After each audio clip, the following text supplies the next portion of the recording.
Hello hello, कृपया करके इस सब्सक्राइब बटन को दबाएं। इस कहानी के लेखक है विजेंद्र कुमार कर्ण। गांव में लोग जल्दी जागते हैं तो जल्दी सो भी जाते हैं। पहाड़ों की तराई में बसा बिहार का ये गांव भी आम गांव की तरह ही था। हालांकि अब कई गांव भी आधुनिक होने लगे हैं, लेकिन बिहार का ये गांव अभी भी पिछड़ा था। अमावस्या के दूसरे दिन की बात है। गांव के लिए आज की सुबह आम सुबह की तरह ही थी। बुनाई का समय था तो ज्यादातर किसान अपने खेतों पर ही थे। कुछ औरतें भी गीत गाते हुए धरती के सीने में बीज बो रही थी। गीत गाते हुए फसलों की बुआई का नजारा देखना एक अलग तरह का अनुभव आपको देता है, और ये अनुभव आपके जहन में ताउम्र ताजा रहता है, और साथ ही ताउम्र याद रहती है कुछ खौफनाक यादें भी। विवेक को अपने बाबूजी के साथ इस समय खेत पर ही होना था, लेकिन आज खेत पर ना जाकर वो अपने कमरे में सोया हुआ था। उसकी माँ उसे 3-4 बार जगाने गई, लेकिन वो इतनी गहरी नींद में था कि उसने माँ की बातों का कोई जवाब नहीं दिया। अमूमन ऐसा कभी नहीं होता था कि विवेक इतनी देर तक बिस्तर पर रहे। उसकी माँ को लगा कि क्या पता विवेक की तबीयत खराब हो, इसलिए उन्होंने उसके सिर को छुआ। विवेक का सिर लोहे की किसी गर्म छड़ की तरह था। हे भगवान, इसे तो तेज बुखार है। विवेक, विवेक बेटा, बेटा विवेक। लेकिन विवेक ने अपनी माँ की बात का कोई जवाब नहीं दिया। विवेक की माँ ने उसे फिर से जगाने की कोशिश नहीं की और घर के पीछे अपनी बाड़ी में लगे कुछ पत्तियों को तोड़ने चली गई, ताकि जागने के बाद उन पत्तियों का काढ़ा विवेक को पिला सके। गांवों में अभी भी ज्यादातर लोग अपनी छोटी मोटी बीमारी को अपने घर के बाहर बाड़ी में लगे जड़ी बूटियों के पौधों से ही ठीक कर लेते हैं। विवेक की माँ ने उन पत्तियों को तोड़ा और फिर सिलबट्टे पर उसे पीसने लगी। पीसने के बाद ही उन पत्तियों को काली मिर्च के साथ पानी में उबाला जाता है, फिर रोगी को पीने के लिए दिया जाता है। बहुत ही आजमाया नुस्खा था ये। खटर खटर खटर की आवाज सिलबट्टे से आ रही थी और सिलबट्टे पर पड़ी वो पत्तियां धीरे धीरे उसकी रगड़ से पीसती चली जा रही थी। तभी विवेक की माँ के कानों में कुछ अजीब सी आवाज सुनाई दी। उन्हें ऐसा लगा कि कोई जानवर गुर्रा रहा है। विवेक की माँ भागी हुई घर के दरवाजे तक ये सोचकर आई कि कहीं कोई जंगली जानवर तो घर में घुस नहीं आया है। गांव में पहले भी कई ऐसी घटनाएं हुई है जिसमें पास के जंगलों से निकलकर कोई भेड़िया या चीता गांव के मवेशियों को उठाकर ले गया है। हालांकि ऐसी घटनाएं रात को ही ज्यादा हुआ करती थी। फिर भी एक अनचाहा डर विवेक की माँ को दरवाजे तक खींच लाया, लेकिन दरवाजा तो बंद था। उन्होंने राहत की सांस ली और फिर सिलवट्टे की ओर बढ़ने लगी। तभी उन्हें फिर से गुर्राने की आवाज आई, और ये आवाज विवेक के कमरे से आ रही थी। फिर से एक अनचाहे भय ने उन्हें घेर लिया और पल में ही ना जाने कितनी बातें उनके जहन में आ गई, और वो भागती हुई विवेक के कमरे की ओर गई। लेकिन जैसे ही वो विवेक के कमरे में गई, उनकी चीख निकल गई। विवेक की आंखें बिल्कुल चढ़ी हुई थी, उनका रंग सुर्ख लाल था और विवेक किसी जानवर की तरह गुर्रा रहा था। क्या हुआ बेटा, क्या हुआ? विवेक ने अपनी माँ की बातों का कोई जवाब नहीं दिया, उल्टा उन्हें अजीब सी नजरों से घूरने लगा और कहा, मांस, मांस खाना है, मुझे मांस खाना है।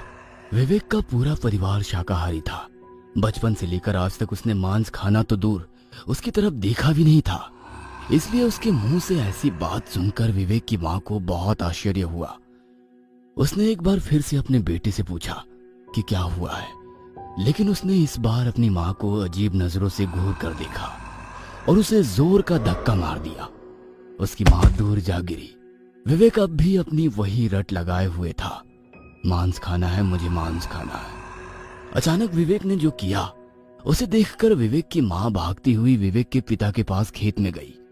मांस मांस चिल्लाते हुए विवेक ने अपने जांघ पर अपनी दांतों को गड़ा दिया और जांघ के मांस को अपनी दांतों से खींचने लगा। कुछ देर बाद उसके जांघ का एक बड़ा सा टुकड़ा उसके मुंह में था और वो उसे चबा रहा था। विवेक के पिता ने जब ये बात सुनी तो वे भागते हुए अपने घर की ओर आए, और जब वो घर पहुंचे तो वहां पर एक अजीब सी मनहूसियत का उन्हें आभास हुआ। उनकी दिल की धड़कनें इतनी जोर जोर से धड़कने लगी कि ऐसा लगा कहीं दिल ही बाहर ना आ जाए। विवेक अपने कमरे में मरा पड़ा था। उसके शरीर पर कई सारी चींटियां रेंग रही थी। विवेक की जांघ से अब भी खून बह रहा था और उसके जांघ का वो हिस्सा बड़ा ही भयानक लग रहा था, जहां का मांस नोचा हुआ था। कहते हैं दुनिया के तमाम बोझों में से सबसे बड़ा बोझ होता है किसी बाप के कंधे पर उसकी बेटे की अर्थी का बोझ। राम नाम सत्य है, राम नाम सत्य है। आवाज के साथ जब विवेक की अर्थी गंगा किनारे जा रही थी तो पूरे गांव के लोगों की आंखें गिली थी। गंगा किनारे जब विवेक का मृत शरीर आग के लपटों में खाक हो रहा था और उसका शरीर फिर से पंच तत्वों में मिलने वाला था, उसी समय वहीं दूर बैठे विवेक के दो पक्के दोस्त बनवारी और राजेश की आंखों में कल रात का दृश्य बार बार घूम रहा था। ऑर्केस्ट्रा के गाने और उस गाने पर स्टेज पर नाचती हुई डांसर के सामने खड़ी भीड़ बौराई हुई थी। विवेक, बनवारी और राजेश ने कभी ऑर्केस्ट्रा नहीं देखा था, केवल उसके बारे में सुना था, इसलिए वे तीनों भी उस ऑर्केस्ट्रा में पूरी जान लगाकर शोर मचा रहे थे। लेकिन उन तीनों को एक डर ये भी था कि उनके घर वालों को उनके ऑर्केस्ट्रा देखने की बात पता लगी तो उनकी जम के मरम्मत भी हो सकती है। इसलिए उन्होंने किसी को भी पास के गांव में हो रहे ऑर्केस्ट्रा के बारे में नहीं बताया था। रात के लगभग 2 बजे संगीत का शोर थमा और वे सभी अपने गांव की ओर लौटने लगे। अमावस्या होने के कारण अंधेरा काफी घना था।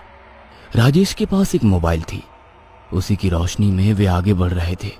रात में सांप बिच्छू के निकलने का डर भी बना रहता है, इसलिए वो धीरे धीरे और बहुत ही सावधानी से खेत की पागडंडी के बीच से गुजर रहे थे। एगो बात बोले बनवारी, आज हमारा गधा का जन्म छूट गया। आज हमने भी ऑर्केस्ट्रा देख लिया रे। हाँ, खाली ही वाला बात घर को पता ना लग जाए, और नहीं तो गधा की तरह दुलती भी पड़ेगी हमें। अबे पता कैसे लगेगा, हम लोग तो बताने से रहे। वैसे हम लोग रिस्क लिए तो मजा भी बहुत आया रे। जानते हो, वो नचनिया हमको बहुत पसंद आई। अगर हमको शादी करने के लिए बोले ना तो हम तो आंख मूंद के कर लेंगे उससे शादी। तभी बनवारी के आगे से एक काला सा सांप रेंगते हुए गुजरा, जिसे देखकर वे तीनों खामोशी से खड़े हो गए। बाप रे, अभी तो मेरा पैर इसी पर पड़ जाता। उस काली रात में उन तीनों को कोई देख लेता तो वो जरूर उन्हें भूत ही समझ लेता। रात के उस सन्नाटे में वो धीरे धीरे अपने घर की ओर बढ़े जा रहे थे। दूर से कुत्तों के भौंकने की और सियार के चिल्लाने की आवाज माहौल को डरावना तो बना रही थी, लेकिन तीनों साथ थे तो हिम्मत थी। तभी विवेक ने उन्हें कहा, भाई जोर से पेशाब लगा है, तुम लोग यहीं रुको, हम मूत कर आते हैं। विवेक राजेश के हाथ से मोबाइल लेकर थोड़ा सा दूर हटकर पेशाब करने लगा। बनवारी और राजेश चुपचाप खड़े होकर विवेक के आने का इंतजार कर रहे थे। पेशाब करते वक्त विवेक को दूर झाड़ियों से कुछ आवाज आई। वो आवाज कुछ औरतों की बुदबुदाने की थी। इतनी रात में यहाँ औरतों की आवाज कैसे आ रही है, ये सोचकर विवेक ने मोबाइल की टॉर्च की रोशनी उस तरफ फेंकी जिधर से वो आवाज आ रही थी। मोबाइल की उस हल्की रोशनी में विवेक ने जो देखा, उसे देखकर उसकी चीख हलक में अटक गई।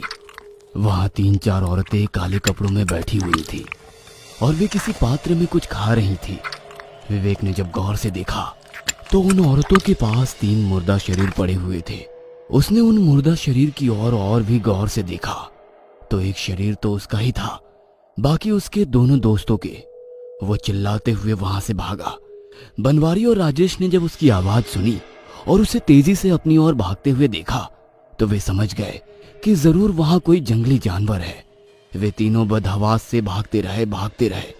रात का सन्नाटा अब सन्नाटा नहीं रहा, वो तो उनके पैरों की आवाज और लुहार की धौंकने की तरह चलती उनकी सांसों की तरह हो गया था। लगभग 1 किलोमीटर भागने के बाद विवेक का पैर उसके पैरों में ही उलझ गया और वो नीचे गिर पड़ा। शायद उसके दोनों दोस्त आगे निकल गए थे। जमीन पर गिरे विवेक की सांसें लड़खड़ा रही थी। तभी उसने देखा कि वे औरतें जो पेड़ के नीचे बैठी हुई उसके मुर्दा शरीर को खा रही थी, वे उसे लगातार घूर रही है। विवेक चिल्लाने की कोशिश कर रहा था, लेकिन उसकी आवाज तो लगता था किसी ने छीन ली है। विवेक असहाय सा उन औरतों को घूर रहा था और अपनी मृत्यु को करीब देख रहा था। तभी राजेश और बनवारी उसके पास आए। राजेश के हाथों में टॉर्च थी। वे दोनों उससे कुछ बोलते उसके पहले ही विवेक पिशाचनी पिशाचनी कहता हुआ बेहोश हो गया। पिशाचनी, ये नाम सुनते ही राजेश और बनवारी थर थर कांपने लगे। उन्होंने अपने दोस्त को वहीं छोड़ा और वहां से भाग गए। विवेक खाक में मिल चुका था। बनवारी और राजेश एक दूसरे की ओर घूर घूर कर देख रहे थे और विवेक की कल रात की उस बात को याद कर रहे थे। 2 बज गए हैं रात के। 4 साढ़े 4 बजे पूरा गांव जागना शुरू कर देगा। हम लोगों को उनके जागने के पहले पहुंचना है। हम कह रहे हैं शॉर्टकट से चलो ना। तुम पगला गया है का? हाँ, तुमको पता नहीं है कि शॉर्टकट वाला रास्ता के बारे में गांव वाले क्या बोलते हैं? अरे तुम भी ना पगला है एकदम। गांव वाले तो पुराना वाला कुआं के बारे में भी बोलते हैं कि उसमें लक्ष्मी चाची की आत्मा रहती है। हाँ, कभी देखा है कोई? अरे कोई देखा होगा तभी तो बोला होगा। तुम ये कहो ना कि तुम्हारा उस रास्ता से जाने से फट रहा है, क्योंकि गांव वाले कहते हैं कि अमावस्या की रात को वहाँ पिशाचनी लोग साधना करने आती हैं और आज अमावस्या ही है। विवेक तो उस रात खेतों में ही मर गया था। पिशाचनी ने उसके शरीर पर कब्जा कर लिया था और वो उसके घर बनवारी और राजेश की तलाश में गई थी। शमशान घाट में बैठे बनवारी और राजेश के दिमाग में एक ही बात घूम रही थी कि वे तीनों ही उस रास्ते से गुजरे हैं। उन तीनों को ही पिशाचनी ने देखा होगा। इसका मतलब मरने की बारी अब उन दोनों की है। उन्होंने ये तय किया कि गांव के बुजुर्गों को कल रात की पूरी बात बताएंगे। क्या पता उनके पास इस बात का कोई हल हो और वे उन्हें मरने से बचा लें। वे दोनों विवेक के पिता के साथ बैठे गांव के और लोगों के पास गए और कल रात घटी सारी घटना के बारे में उन्हें विस्तार से बताने लगे। जब वो कल रात की कहानी उन्हें बता रहे थे तभी शमशान घाट में 2 और लाशें आई। बनवारी और राजेश के पिता उन लाशों के साथ रोते बिलखते चले आ रहे थे। राम नाम सत्य है, राम नाम सत्य है की आवाज चारों ओर गूंज रही थी।